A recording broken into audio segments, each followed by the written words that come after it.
Today I'm going to show you how to make a superfood that'll last a lifetime without refrigeration. And it's so nutritious you'll never have to stockpile another food. The food's called pemmican, and it was widely in use by the natives of North America and also by the Western explorers who would go for months without contact with civilization.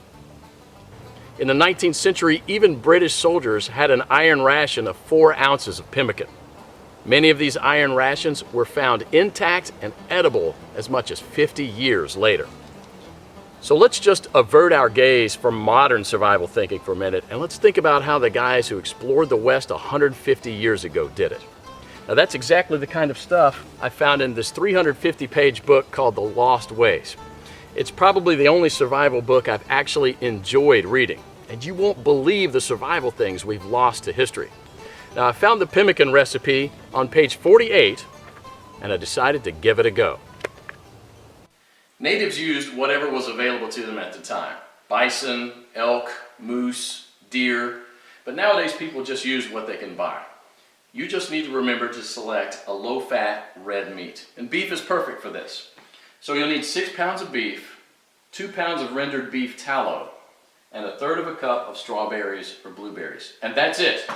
Don't include nuts, seeds, vegetable oils, grains, beans, or dairy products of any kind.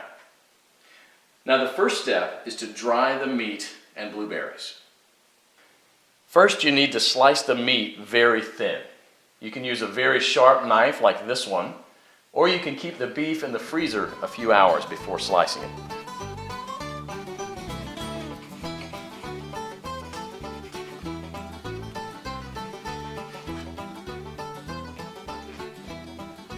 If you don't have a dehydrator, you can set the oven to the lowest possible temperature, around 130 degrees, and put the strips of meat directly on the rack. So now place a tin foil on the right side of the rack and spread the blueberries out to dry with the meat.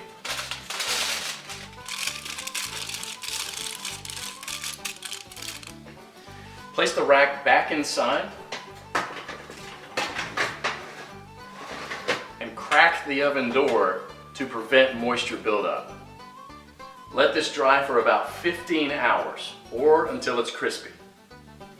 150 years ago, people dried their meat by building a wooden pyramid over a small fire and hanging the meat slices on that. After 15 hours, this is what you should get. Toss it in the food processor until it becomes a powder. Do the same with the blueberries.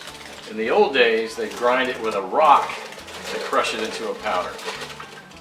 Generally, well-dried meat will weigh just slightly less than 1/3 of its raw weight.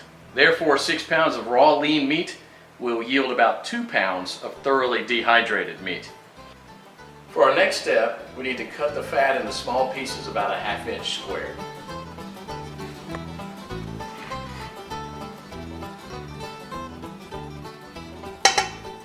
So place the fat in a pot on the stove and heat it up to a temperature between 225 and 250 degrees.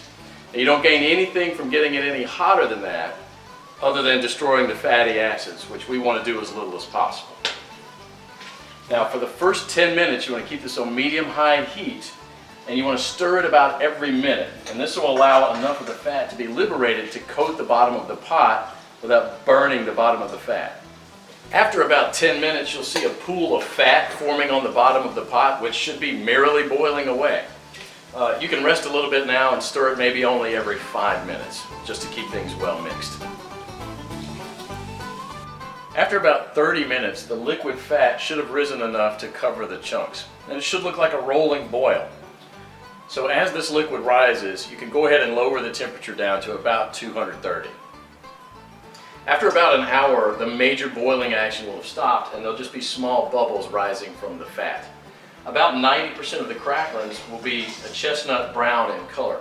So use a strainer to separate these and set them aside with salt to enjoy as snacks later. They're really, really good.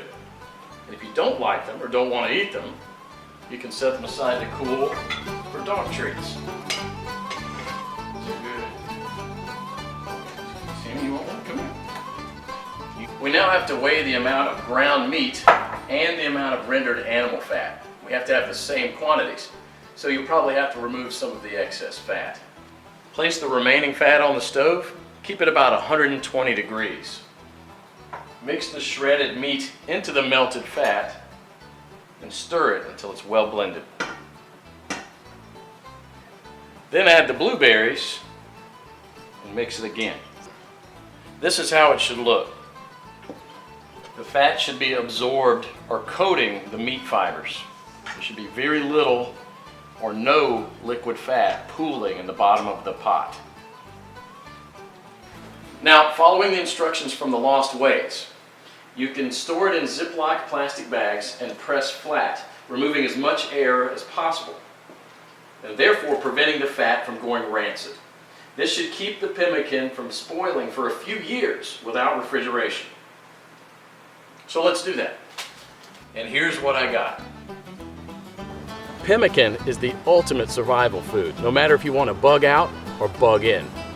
10 pounds of pemmican would supply food for 2 full weeks of camping activities at 3/4 of a pound per day, providing 2,200 calories.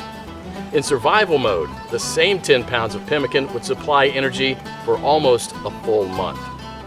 This was just one awesome chapter in the Lost Ways, but you won't believe the survival skills we've lost to history. And that's what this book is all about, saving our forefathers' skills. But I actually realized it's also about saving ourselves from the shallow world that we live in. Click below to find out how you can get your hands on one of the greatest books of this century.